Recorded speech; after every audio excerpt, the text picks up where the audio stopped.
खुलुमबाय गिबियाव नोंथांमोनखौ आंनि चेनेल वारि कुसुमबारजों लोगोसे गोजोन हामलायनायखौ जासिहरबाय। दिनैनि बे भिडिअनि गेजेरजों दासिमनि मोननैसो खौरांफोर होगोन भिडिअखौ जोबोद सोनारदो।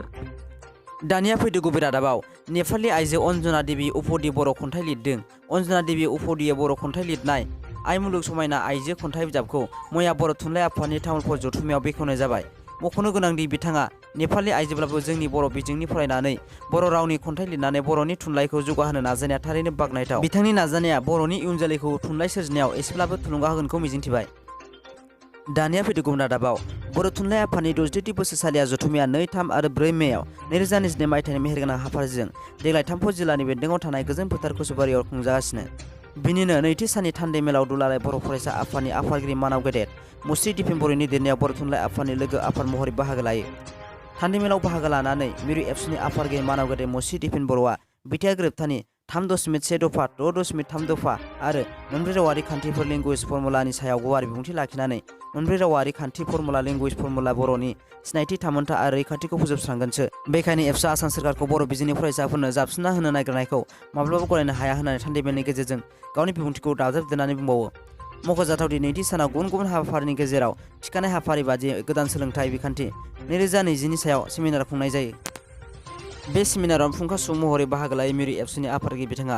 फुंखा सुबुं महरै बाहागो लानानै बिथाङा बर' बिजोंनि जेंना जेंसिनि सायाव गुवारै बिबुंथि लाखिनानै बर' बिजोंखौ गोदानै सोलोंथाइ खान्थिजों बोरै गोरोबलाहोनो हागोन बिनि सायाव जर'खायै गावनि बिबुंथिखौ लाखियो। बर' बिजोङा थांनानै थायोब्लासो बर'आ थांनानै थागोन आरो बर'आ थांनानै थायोब्लासो बर' हारिया थांनानै थागोन होननानै मारबायदि बिथिङाव साफ्रोमबो बर' सुबुङानो गावखौ लोरबां खालामा होननानै गावनि बिबुंथिनि गेजेरजों बयखौबो खावलायो। बर'नि मुंदांखा फावखुंग्रि गेमस्रि दैमारिया जोबोद खुसि। बिथाङा गावनि मोनसे गेदेर सिमां मावफुंनायनि खुसिखौ फेसबुकआव शेयार खालामदों। मुंदांखा फावखुंग्रि गेमस्रि दैमारिया बुंनाय बादिब्ला गावनि जोनोमगिरि बिमा बिफाखौ गावनि गोहोजों दिखोना गोजानाव बेरायनो लांनो बेसेबा गिदिर मिजिं दङमोन। बे मिजिंखौ बिथाङा मावफुंबाय। बिमा बिफाजों गावबो जयैनो हिमाचलनि सिमलायाव आवगायनो रावना होलांबाय। लोगोसे बिथाङा बुंदों रायजो राजाफोरनि अननाय आरो हेफाजाबजों दिनै बे खामानिखौ मावनो हादों होनना। बिनिखायनो बिथाङा रायजो राजाफोरखौ साबायखर बावहरदों।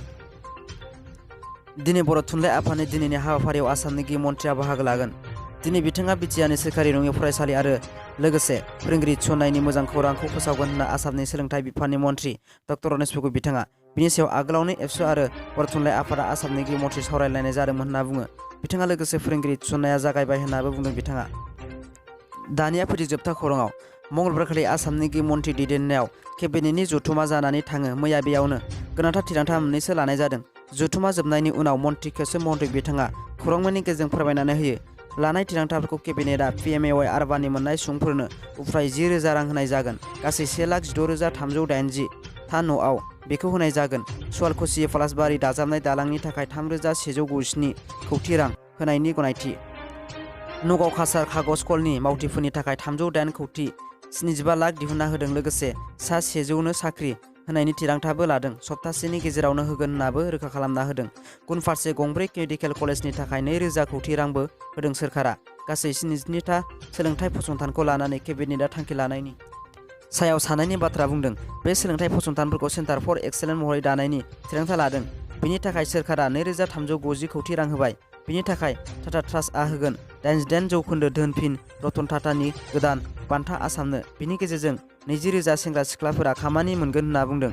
महाराष्ट्रआव बानायनाय जागोन आसाम कमप्लेक्स। दासिमनि भिडिअआ बेखिनियासै। भिडिअखौ नायना मोजां मोनदोंब्ला लाइक आरो साबस्क्राइब खालाम। मानोना आं गोदान भिडिअ लाबोबाय थानो नाजागोन।